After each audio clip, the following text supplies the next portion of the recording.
calm, koks ramus, tylus, pavyzdžiui, to speak in a calm voice, kalbėti ramiu balsu. Šis būdvardis dažnai pasitaiko tokiose nusistovėjusiose frazėse kaip keep calm arba stay calm, nesijaudinkite, išlikite ramus. Žodis calm gali būti ir diktavardžiu su reikšme tyla, ramybė, kaip tarkime frazėje the calm of a summer evening, vasaros vakaro tyla. Taip pat žodis calm gali tapti veiksmažodžiu, kuris reiškia raminti, nuraminti.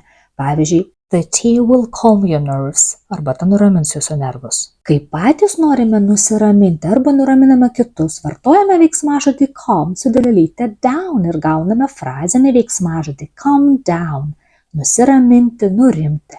Pavyzdžiui, you need to calm down, jums reikia nusiraminti. Kai kažkas yra raminantis arba raminamasis, sudarome būdvardį calming, pridėję prie kamieno priesagą ing.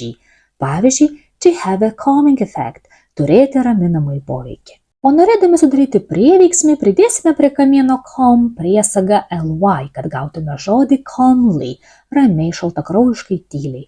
Pavyzdžiui, she reacted calmly, ji ramiai sureagavo. Na, o prie kamieno calm pridėję priesagą ness, gausime daiktavardį calmness, ramumas, tylumas, šaltakraujiškumas.